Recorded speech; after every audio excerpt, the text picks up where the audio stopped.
Good morning, my stars. How are you doing? Been a minute. Anyway, I'm not even going to explain myself. I am reading the Bible and I just wanted you guys to learn with me because I was reading along and I was like, no, I need to share this because I'm shocked too. So I want God to help me explain it the way I am kind of viewing it and thinking and processing it, so you guys could also learn one or two things from the scripture.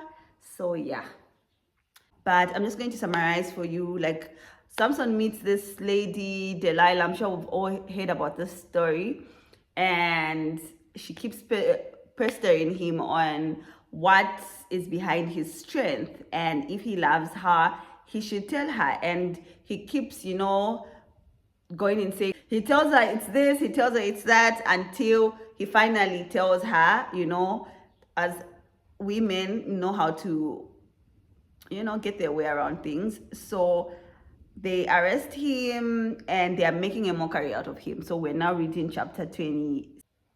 So in chapter 26, and Samson said to the young man who held him by the hand, "Let me feel the pillars on which the house rests, that I may lean against them." Now the house was full of men and women. All the lords of the Philistines were there, and on the roof they were about 3,000 men and women who looked on while Samson entertained. My favorite is, then Samson called to the Lord and said, "Oh Lord God, please remember me and please strengthen me only this once, O God, that I may be avenged on the Philistines for my two eyes." And Samson grasped the two middle pillars on which the house rested, and he leaned his weight against them, his right hand on the other and his left hand on the other. And Samson said, "Let me die with the Philistines." Then he bowed with all his strength, and the house fell upon the lords and upon all the people who were in it. So the dead whom he killed at his death were more than those whom he had killed during his life. Then his brother and all his family came down and took him and brought him up and buried him between Zola and Eshtal in the tomb of Man. When we have sinned and we have done a disservice to God and ourselves, what this verse is basically teaching me personally is you could always call upon God. And in this moment, Samson knew that his actions led him in the situation. So for me, in this verse, I am basically just thinking of how amazing God is. And I know someone is like, girl, he died. Yes, he died because he asked for it. He literally asked God to take him with him together with the Philistines. You can ask God for anything. In that moment, he would have asked God to rescue him, and he would have been a hero in his story. But there's a reason why the story ended that way. He asked for that. He wanted that, because he felt like he did wrong and a disservice to himself and to God. But for me, I am interpreting this a whole different, like, I have got a different storyline from it. For me, I'm just like, if I ever do a disservice to God and I do a disservice to myself, I could always call upon God, and God is always there in a situation. Because if God heard and listened to him in a blink of an eye, then God can listen to me in a blink of an eye in the midst of any situation that I position myself in. So if you ever position yourself in a very messed up situation, you date a guy that you're not supposed to date, you marry someone you're not supposed to marry, you are disloyal to your people, you betray someone, you do anything, you can always call upon God. You can always call upon God. And do you know what? God is in the midst of your mess.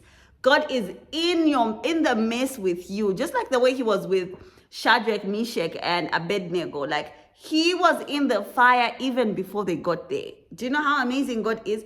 Even before we get to that situation, God is already there waiting for us. So anytime we feel like we are weary, we are finished, or I'm worn out, I'm sad, or I just want to take my life and whatever, you need to understand that God is in the midst of the mess with you. And all you have to do is call upon God and ask Him to rescue you.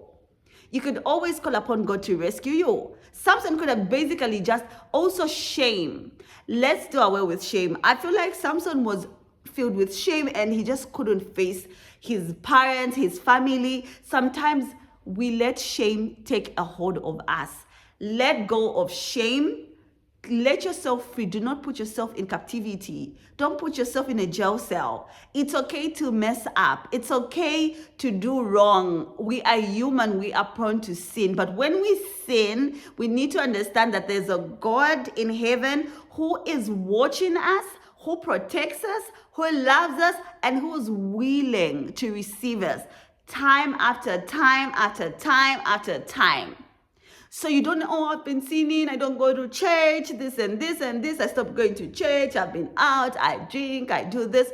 God has always been there with you in the midst of your mess. So whatever your mess is, I want you to know God is in the midst of the mess with you. In your suicidal thoughts, He's in the midst of that mess with you. And you know what you need to do? Call upon God. And do you know what God is going to do for you? He's going to show up and save you. You can ask God to rescue you. Ask Him to rescue you from the shackles of death. Ask Him to rescue you from that hospital bed. Ask Him to rescue you from that addiction that you have. It could be alcohol.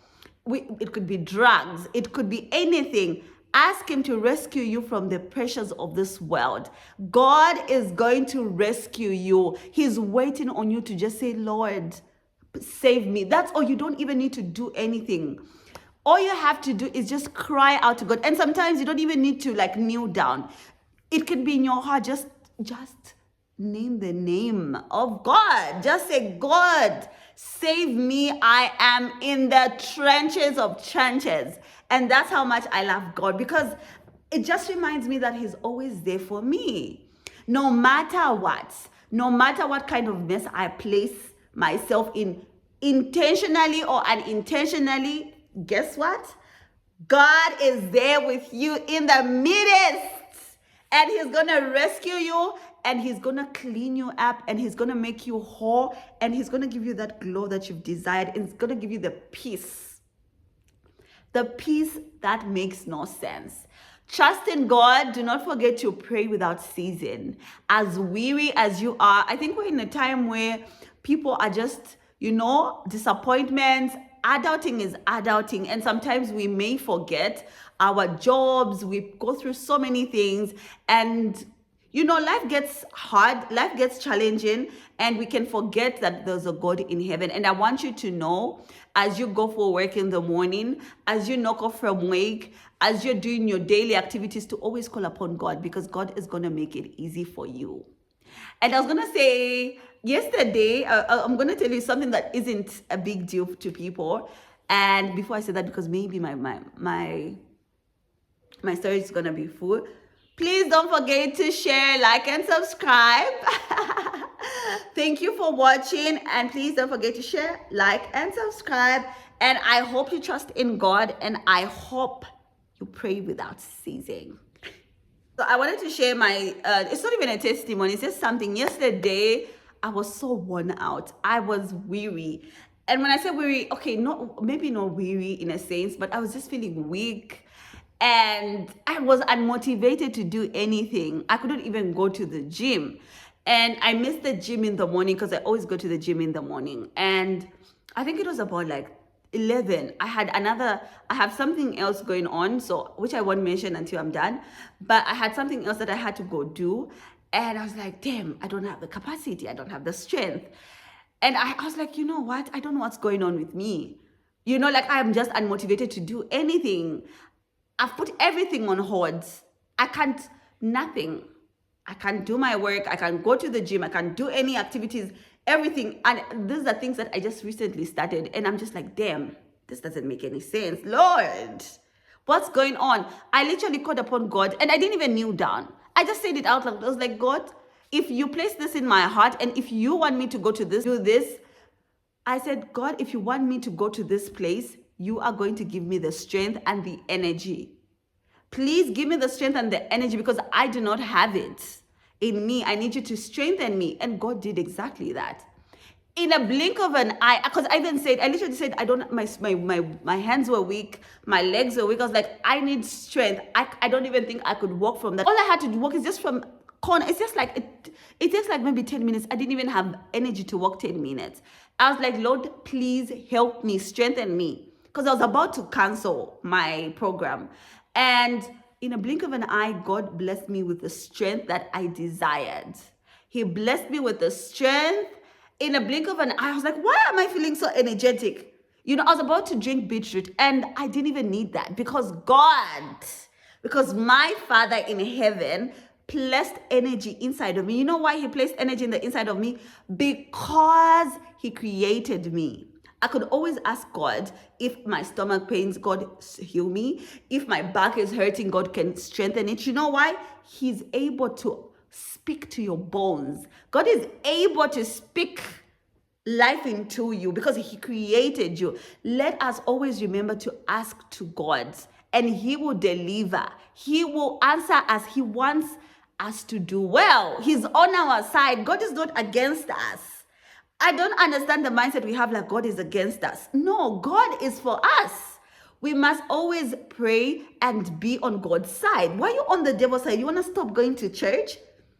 That's the devil causing you to do that. He wants you to hate God. Why would you want to hate God? Why would you want to stop going to church because of the trials that the devil placed on you? Go to church. Pray. Don't stop praying. No matter how challenging it is, continue praying because there's a God in heaven who loves you and who yearns to listen to your voice. Do it and see what